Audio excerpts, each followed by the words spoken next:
The bus brakes sharply, and I grab the handrail to keep from falling. A drop falls on my shoulder. It's been raining in White House for 4 days. Water from the passengers' umbrellas drips onto the floor, and a puddle slowly spreads under my feet. I step onto dry ground and look out the window. Gray buildings, gray sky, gray faces of passers-by. Everything is as usual. As I get off the bus, I slip and a man catches me by the elbow. "Careful, miss." I mumble a thank you and hurry to the office building. It is gray, like everything else in this city. The glass doors open in front of me, and I go inside, shaking my wet umbrella. My name is Valdis Stokes, and almost no one in Whitetown notices me. Sometimes I think that if I didn't show up for work one day, no one would even notice I was gone. Except maybe the time clock. I've been working at the Reliable Protection call center for 3 years. My cubicle is in the far corner next to the air conditioner, which hums constantly. Next to me sits Flora Parks, a heavy-set woman with bright red hair who talks about her children and eats chocolate bars all the time. She's the only one who says hello to me every morning. "Good morning, sunshine," she says, always too loudly, when I sit down at my desk. "What a day, huh? My kids got soaked running to the school bus." I nod and smile as I turn on my computer. My workday starts at 9 in the morning and ends at 6 in the evening. For 8 hours, I answer calls from people who want to take out insurance, find out about their policies, or complain that the company hasn't paid them compensation. "Reliable Protection Insurance Company, my name is Valdis. How can I help you?" I repeat like a broken record every few minutes. Between calls, I open a text file hidden in a folder with reports and write. No one knows that I write stories. Not even Flora, who is always interested in what I do in my free time. I tell her that I watch TV series or read psychology books. She doesn't understand why a young girl would read smart books instead of going on dates. My latest story is almost finished. It's about a girl who lives in a small town and dreams of leaving. Every day she gets on the bus that passes the out-of-town sign, but always gets off 2 stops before. One day she decides to stay on the bus and go wherever her eyes take her. I haven't figured out what happens to her yet. Maybe she'll find a new home. Maybe she'll come back. Or maybe she'll drive around in circles forever, never finding a place where she feels comfortable. I have lunch at 12:30. I go to a small cafe across from the office where almost no one from our company ever goes. I order soup and a sandwich, sit down at a table by the window, and take out my book.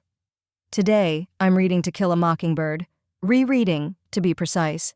It's been my favorite book since I was a teenager. After lunch, it's back to phone calls, reports, and furtively written paragraphs of my story. At 5:30, I start getting ready to go home, even though the workday ends at 6. I don't want to go home on a crowded bus. "Bye, sunshine," Flora calls after me. "Have a nice weekend." Today is Friday, but I'm not looking forward to the weekend.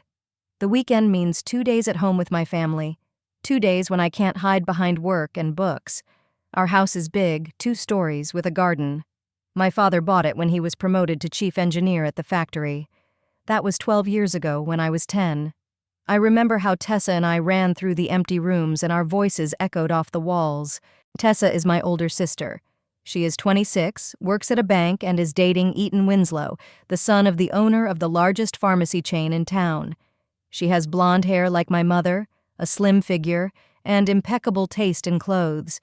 She always knows what to say and how to behave. She's the perfect daughter. I enter the house through the back door, trying not to make any noise. My mother is in the kitchen preparing dinner. She has her back to me, cutting something on a cutting board.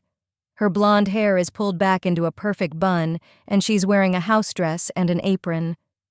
"Hi, Mom," I say, taking off my wet jacket. She turns around and looks me up and down. "Valdis, you look like a wet chicken. Why can't you dress properly? Tessa never comes home looking like that." I shrug and hang my jacket on a hook by the door. It's raining outside. It's raining outside at Tessa's too, but she knows how to use an umbrella. I don't answer.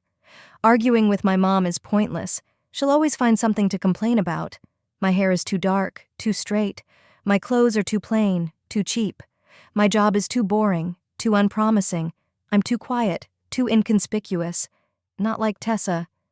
"Go get changed," my mom says. Dinner's in half an hour. My dad is already home in his study. I climb the stairs to my room. It's small with a single bed, a desk, and a wardrobe. The walls are light blue with pictures of the ocean and mountains, places I've never been but would like to visit.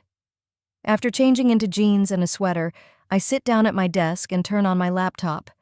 There's a new email. It's from the organizing committee of the New Voices Literary Contest. I sent my story there 3 months ago and had already forgotten about it. I open the email, not expecting anything special. Dear Valdez Stokes, we are pleased to inform you that your story, The Invisible Woman, has won first place in our contest. I reread this line several times, not believing my eyes. First place. Out of 2,000 entries, a prize of $3,000 and publication in the literary magazine Northern Lights, plus a grant to study at the Brightwood College Literary Workshop in New Haven. A whole year of studying with renowned writers, living on campus, a scholarship. I can leave Whitehaven. I can start a new life. I close the letter and turn off my laptop. I need to think. I can't just tell my family about the contest. They've never taken my writing seriously. When I was a teenager and said I wanted to be a writer, my mom laughed and said I needed a real job. My father was silent, as always, and Tessa once found my diary and read it aloud at dinner until I cried. I hear my mother's voice from downstairs. Valdez, dinner? I go down to the dining room. My father is already sitting at the head of the table, reading the news on his tablet. He hasn't changed much over the years. The same graying temples, the same thin-rimmed glasses, the same absent gaze. He works as a chief engineer at an electronics factory and spends most of his time there.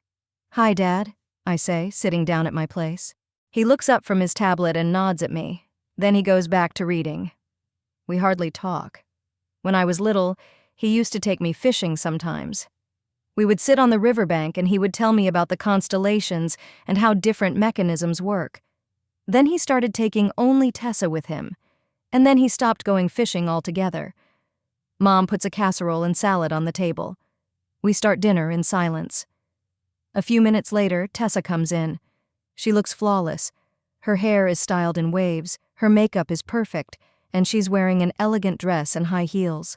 Sorry I'm late, Mom, she says, kissing Mom on the cheek.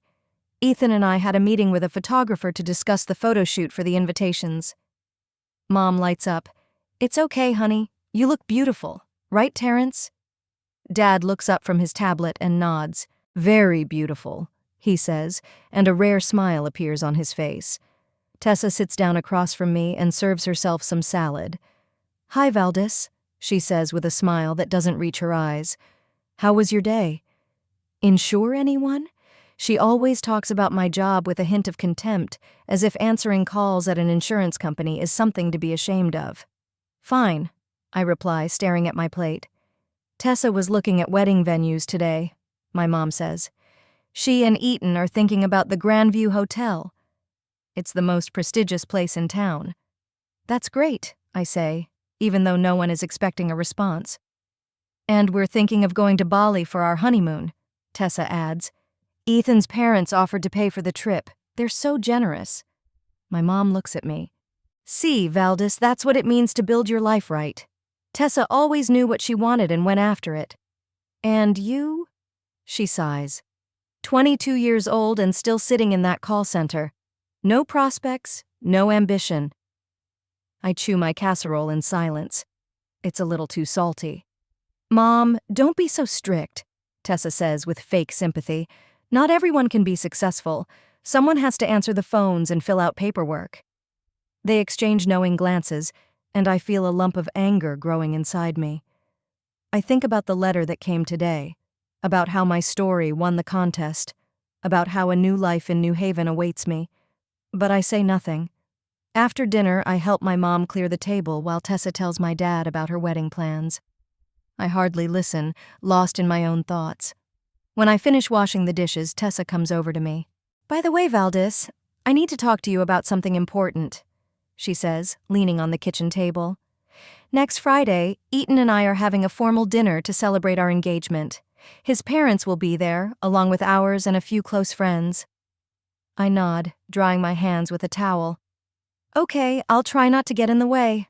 I'll eat dinner in my room. Tessa laughs. No, silly. You're invited too.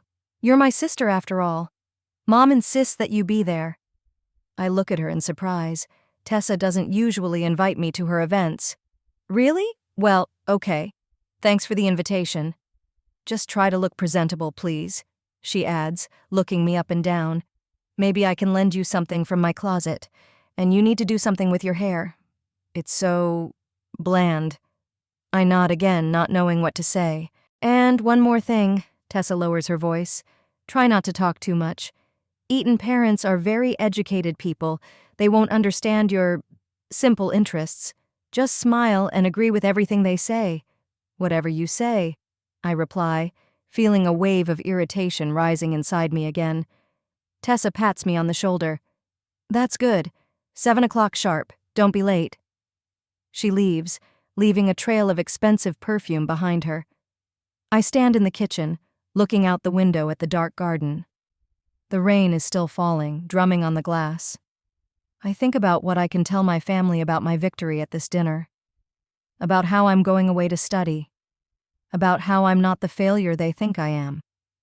But something tells me it won't be an easy conversation, that they'll find a way to belittle my success, to turn it into another opportunity to mock me. I decide to wait. Maybe a formal dinner isn't the best time for such news. I go up to my room and open my laptop again. I reread the letter from the contest organizers. We are impressed by the depth and sincerity of your story, they write. Your voice is unique and deserves to be heard. My voice. I wonder if my family will ever hear it. Or will I remain invisible to them, a shadow of my successful sister, a disappointment to my parents? I close my laptop and lie down on the bed, staring at the ceiling. Rain is falling outside, and the house is quiet.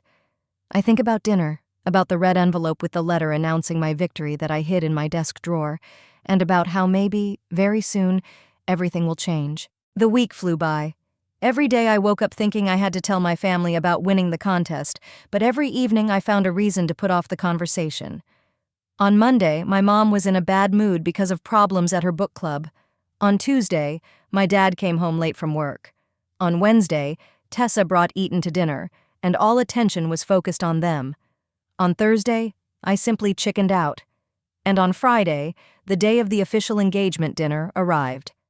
I stood in front of the mirror in my room, looking at the dress Tessa had generously lent me. It was dark blue, with long sleeves and a modest neckline.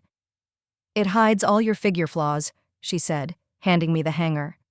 The dress was beautiful, but too big in the bust and too narrow in the hips. Tessa had always been slimmer than me. The door to my room opened without a knock, and my mother came in. Valdis, aren't you ready yet? The guests will be here in half an hour. She gave me a critical look. Is that Tessa's dress? I nodded, pulling down the hem.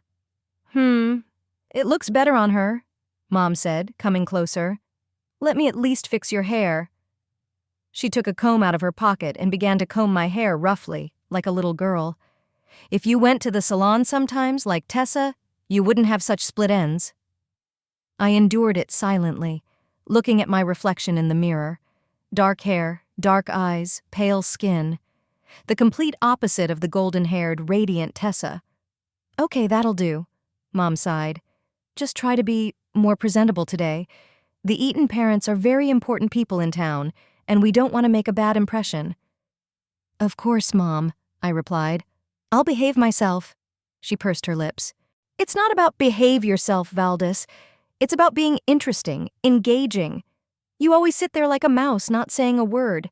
People think you don't care or that you have nothing to say. Maybe they just don't let me get a word in, I thought, but said aloud, I'll try to be more involved. Mom nodded, not looking convinced. And another thing, Valdis. If they ask you about your job or your plans for the future, try to sound more ambitious. You don't have to say you're stuck in a call center with no prospects for promotion. What should I say? I don't know. Think of something. Say you're planning to take advanced training courses or that you're about to be promoted to supervisor. Anything that won't make us blush for you. She left the room, and I was alone again in front of the mirror. In the desk drawer was a red envelope with a letter saying I had won the contest. I took it out and put it in the small purse I had also borrowed from Tessa. Tonight I'll tell them. Maybe, if I can find the courage. I heard voices downstairs. The first guests had arrived. I took a deep breath, adjusted my dress, and left the room. Eaton's parents, Winston and Tabitha Winslow, an elegant middle-aged couple with impeccable manners, were already gathered in the living room, along with two family friends whom I vaguely remembered from previous visits. Tessa and Eaton stood in the center of the room, holding hands and smiling radiantly. My mother bustled about with drinks, while my father made polite conversation with Mr. Winslow. "Here's Valdis," Tessa exclaimed when she saw me in the doorway. "My younger sister." Everyone turned toward me, and I felt myself blushing under their gaze. "Hello?" I muttered, taking a few steps forward. "Valdis, dear, this is Mr. and Mrs. Winslow, Eaton's parents," my mother introduced us.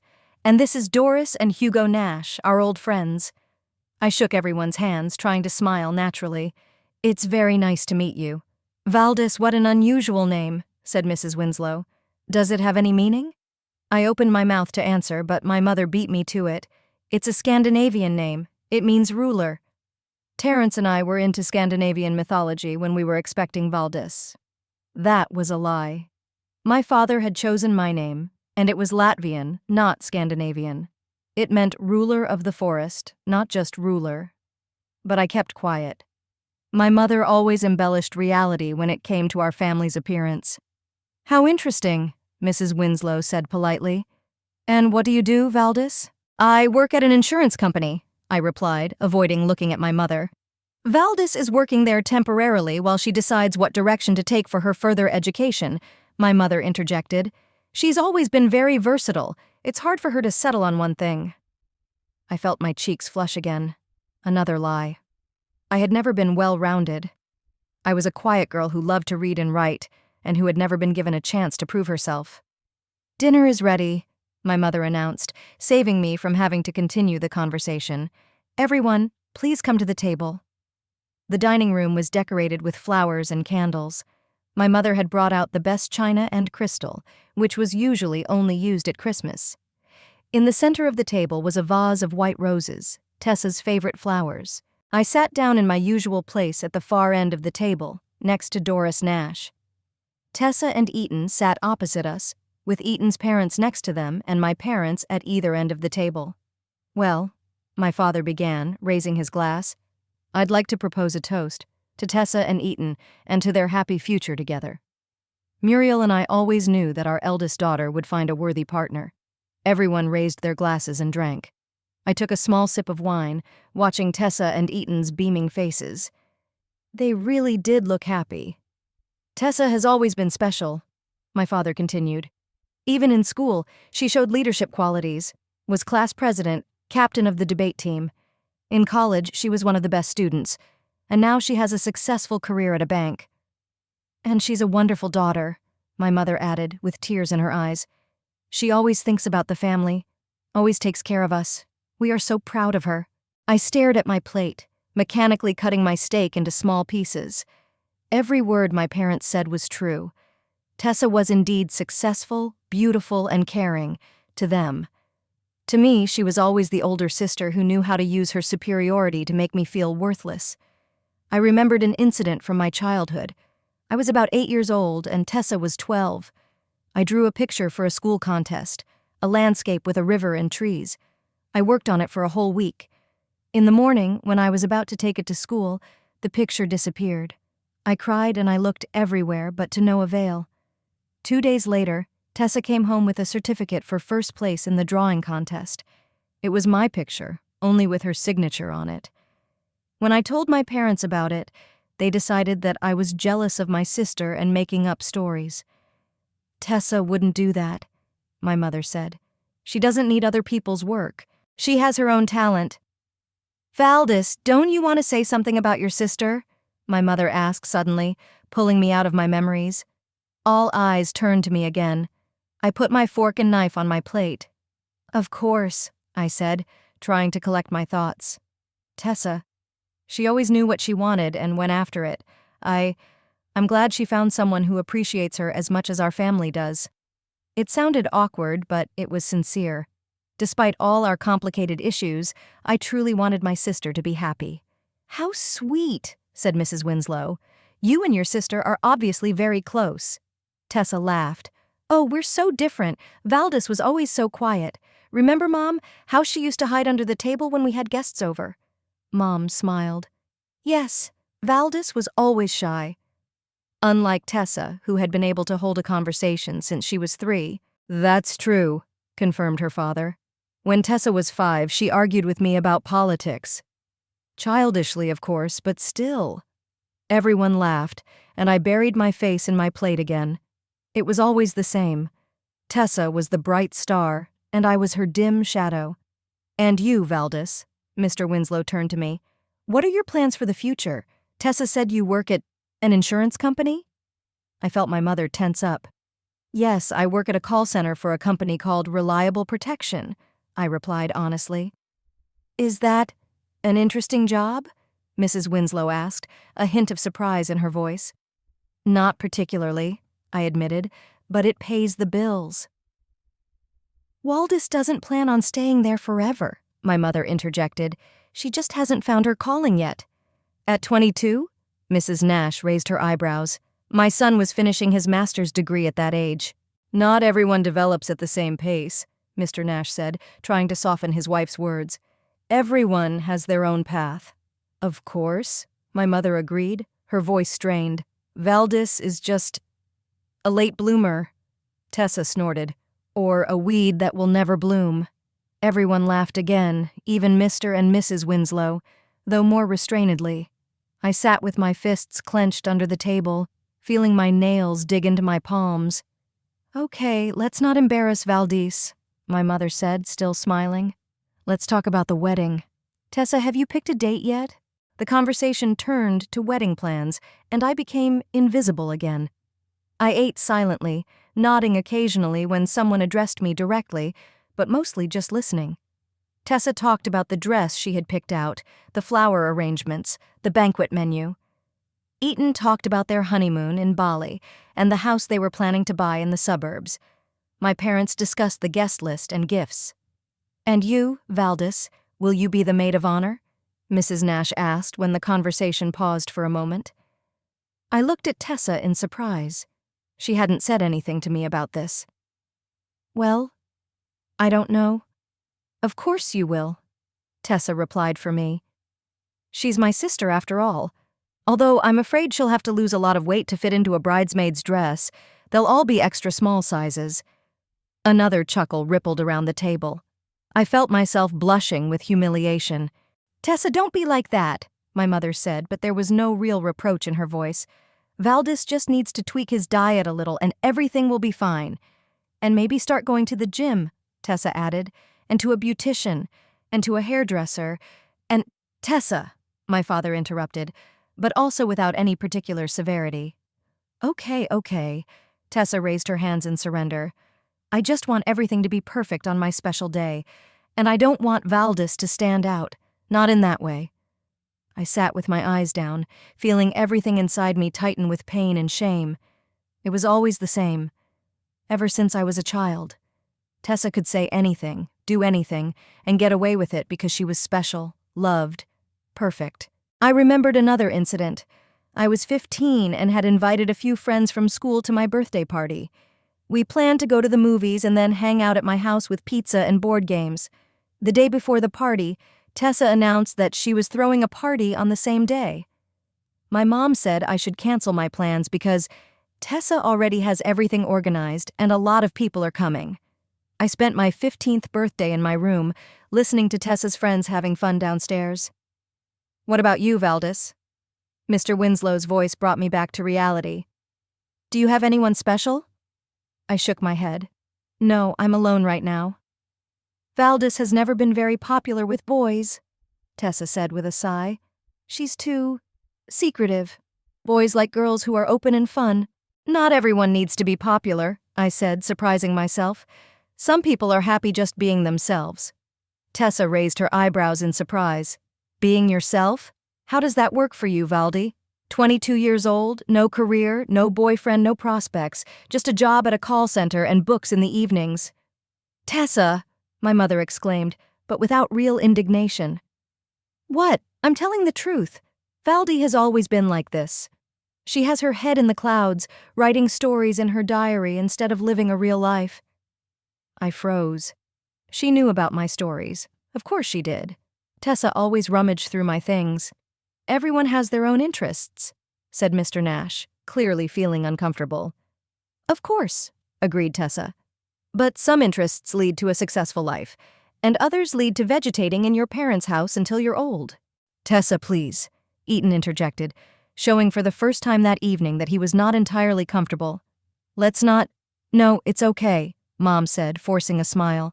"We always tell each other the truth in our family, and the truth is that Valdis really needs direction. She's always been that way. No ambition, no goal." I sat there clutching my purse under the table, which contained the red envelope. My heart was beating so hard that I thought everyone could hear it. "Well, Valdis," Mrs. Winslow said, clearly trying to change the subject, "do you have any plans for the future? Maybe you want to continue your education or find another job." All eyes turned to me again. I opened my mouth but couldn't say a word. The red envelope seemed to burn through the fabric of my bag. "See?" Tessa laughed. "She doesn't even know what she wants."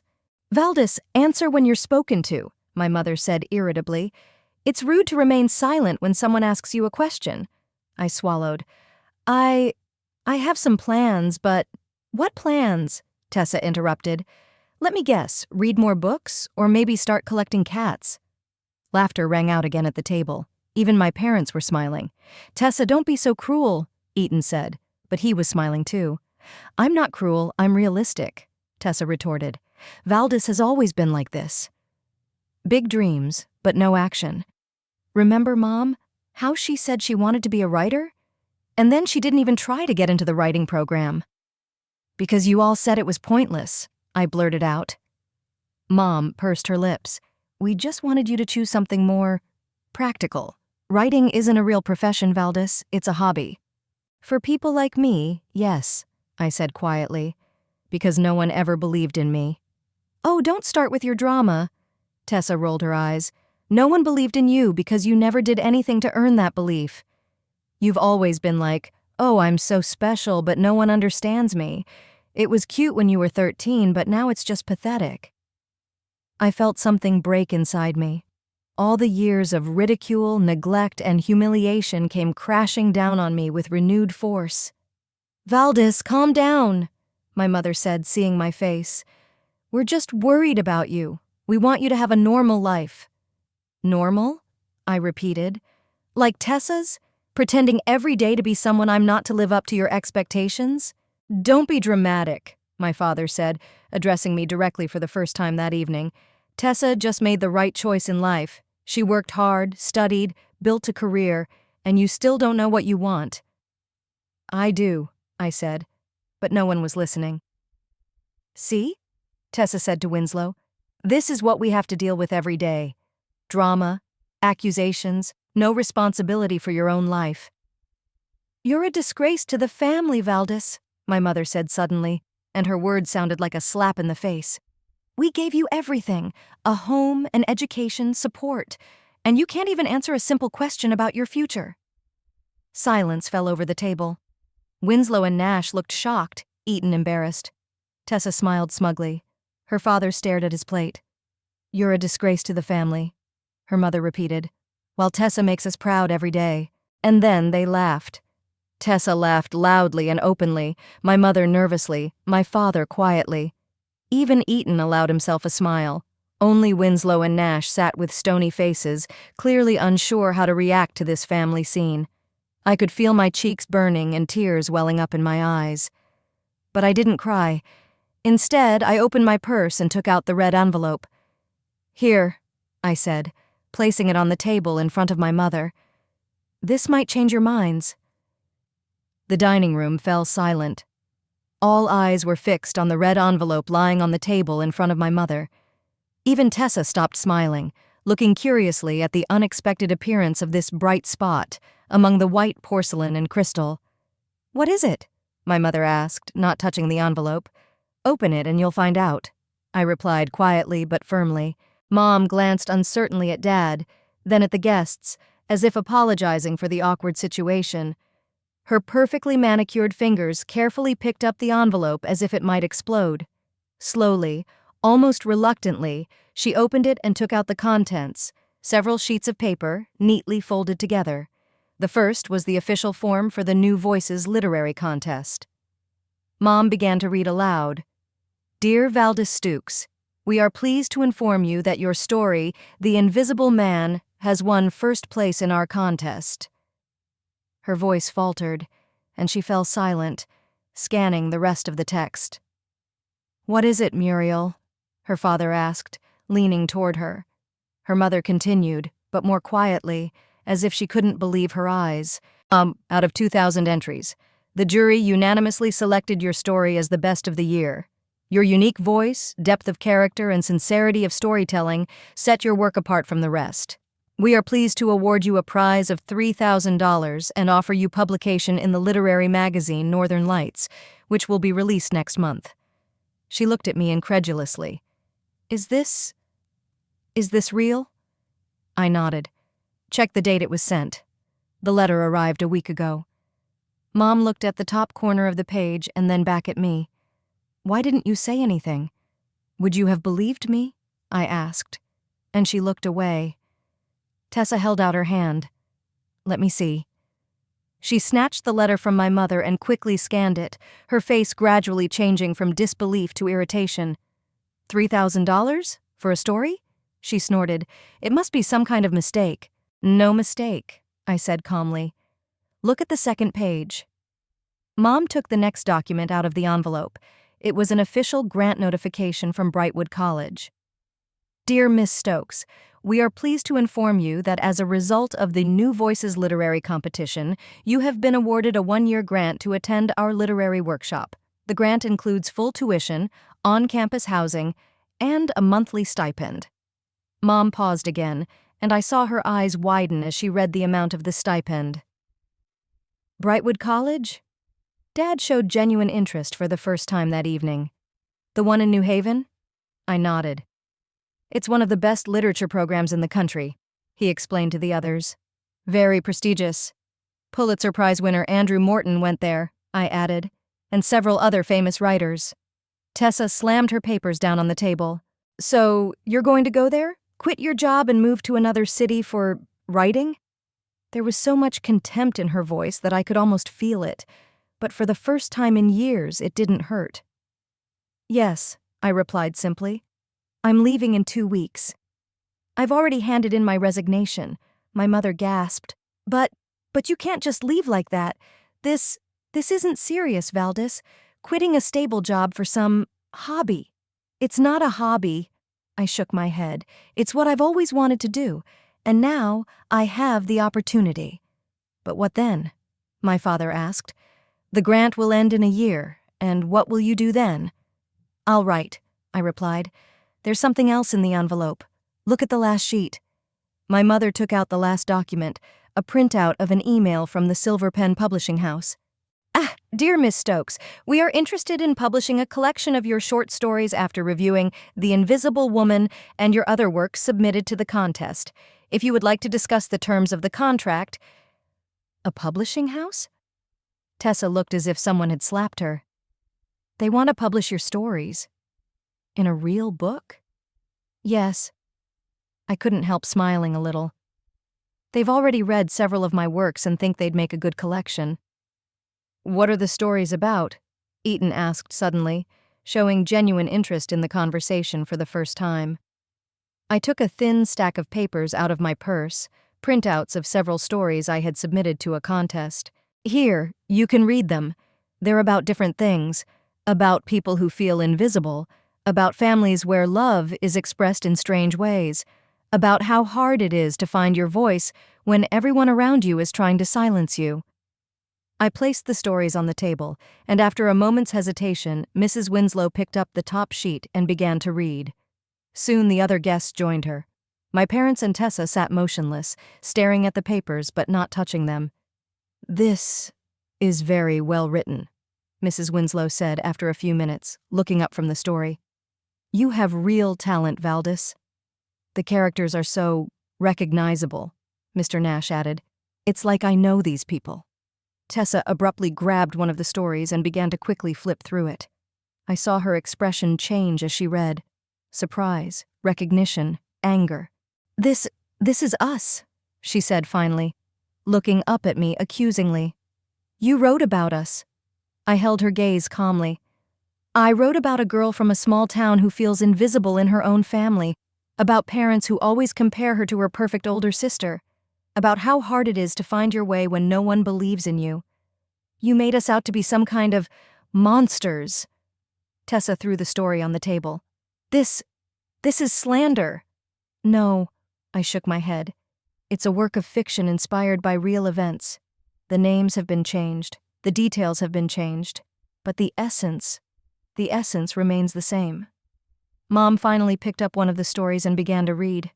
I saw her face gradually pale as she recognized scenes from our lives, reworked and transformed into literature. This is about your 15th birthday," she said quietly. "And the school art contest." "Yes," I confirmed. "And a lot of other things." "You can't publish this," my father said firmly. This is personal, family stuff." "These are my stories," I argued. "My experiences, my feelings. And they've already been accepted for publication." "But people will think it's fiction," I interrupted. "That I'm a good writer who can create believable characters. No one will know that some of the scenes are based on real events. Except you." A heavy silence fell over the dining room. The guests looked uncomfortable, clearly feeling like they were witnessing something too personal. Tessa sat with red spots on her cheeks, her perfect hairstyle slightly disheveled as she nervously ran her fingers through it. Mom stared at one spot, as if trying to make sense of everything that had happened. My father drummed his fingers on the table, his face tense. "I didn't want to make a scene," I said finally. "Especially in front of guests, but you left me no choice. For years you made me feel like a failure, a disgrace to the family, and today I just wanted to show you that I'm not who you think I am." "Waldis," my mother began uncertainly, "we never wanted—" "No," I shook my head. "Let's not pretend. You always preferred Tessa. You always thought I was strange, wrong, not good enough. And maybe you were right about some things. I am different, but that doesn't make me worse." "We love you," my father said, but his voice sounded unconvincing even to himself. "In your own way, yes," I agreed, "but not for who I am. You love the idea of a daughter who can be fixed, who can be made like Tessa. But I'll never be Tessa, and you know what? I'm glad of that." Tessa snorted but said nothing.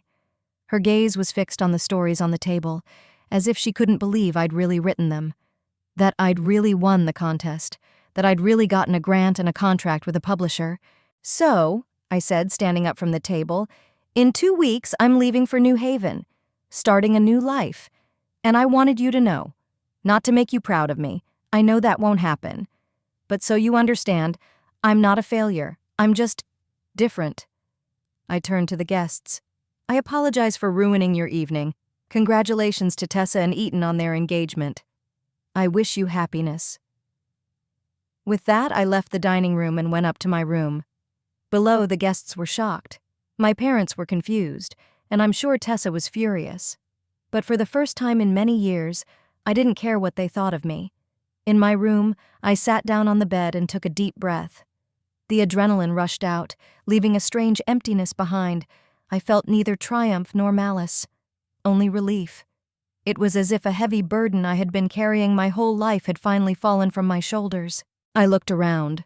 A small room with blue walls, photos of the ocean and mountains, places I had never been. A single bed, a desk, a wardrobe.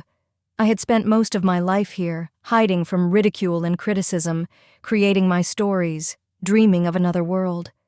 Soon I would be leaving this place. I would be living on the campus of Brightwood College, studying with real writers, meeting people who shared my passion for literature. I would write without hiding, without fear that someone would find my stories and mock them. I stood up and walked over to the closet. I took a large suitcase from the top shelf, the one we used for our rare family trips. I put it on the bed and opened it. Then I began to methodically gather my things: clothes, books, my laptop, photographs, everything that was dear to me, everything I wanted to take with me to my new life. Muffled voices came from downstairs. The guests were probably rushing to leave, embarrassed by the family drama they had witnessed. I could hear Tessa's high, excited voice, Eaton's quiet, soothing voice, and the tense voices of my parents trying to smooth things over. I continued to pack my things, ignoring the noise. Books first. To Kill a Mockingbird, The Great Gatsby, Jane Eyre, 100 Years of Solitude, books that shaped me as a reader and as a writer. My laptop, my tool, my window to the world. A few favorite sweaters and jeans. A photo of my grandmother, the only person in my family who ever believed in me. I didn't take anything that my parents or Tessa had given me. No expensive jewelry, no fashionable clothes that my mother sometimes bought me in an attempt to make me more presentable. Only the things that really mattered to me. When I had gathered the essentials, I sat down at my desk and opened a drawer. There were all my stories, printed and handwritten, finished and drafts. Stories I had created over the years, hiding from my family, pouring my thoughts, feelings, and dreams onto paper. I leafed through them, remembering how I had written each one. Here was the first story I had finished at 14, naive but sincere. Here was a story written after a particularly difficult family dinner, full of suppressed rage. Here's a fairy tale I made up for myself to fall asleep on a particularly difficult night. All these stories were part of me, part of my journey. And now they have led me to a new life, to an opportunity I have always dreamed of. I carefully folded the stories into a folder and put it in my suitcase. Then I took a small leather-bound notebook out of the drawer, a gift from my grandmother on my 16th birthday, a few months before she died. "Write down your thoughts, Valdis," she said then. "You have something to say to the world." I opened a blank page and began to write. "Dear family, when you read this letter, I will already be in New Haven. I am not asking you to understand or approve of my decision. I just want you to know that I am not running away from you. I am following my dream, my calling. You may never understand why writing is so important to me, why I am willing to give up a stable job and a familiar life for an uncertain future, and that's okay. We don't have to understand each other to respect each other's choices. I don't hold a grudge against you. I'm telling you the truth. You raised me the way you thought was right. You wanted the best for me, in your understanding of the word. And although our ideas of the best have diverged, I am grateful to you for a roof over my head, for food, for a basic education, for giving me the opportunity to grow up and find my own way, even if it's not the path you would have chosen for me. I don't know if we'll ever see each other again. That depends not only on me, but on you. Can you accept me for who I am? Can you be happy for my successes, even if they don't meet your expectations? Can you just love me without trying to change me? Time will tell. For now, I am leaving to start a new chapter in my life, a chapter in which I will be the author, not a character in someone else's story. All the best, Valdis. I reread the letter, folded it, and placed it on the table. Then I closed my suitcase and sat down on the bed, staring out the window. The rain had finally stopped, and stars were visible through the parting clouds. I remembered how my father used to show me the constellations when I was a child and tell me stories about the stars. That was before Tessa became the center of his attention, before I became invisible in my own family. I didn't feel bitter when I remembered that. Just a slight sadness for what could have been but wasn't, and hope for what would come next. For a new life, new people, new stories, for the chance to be myself, without apologizing, without hiding, without shame. I lay down on the bed, still dressed, and closed my eyes. Tomorrow I would buy a bus ticket to New Haven. In 2 weeks I'll leave Whitetown, maybe forever. I'll start a new life, where I won't be the shame of my family, but just Valdis Stokes, a budding writer with a voice that deserves to be heard. With that thought, I fell asleep, and for the first time in many years, I didn't dream.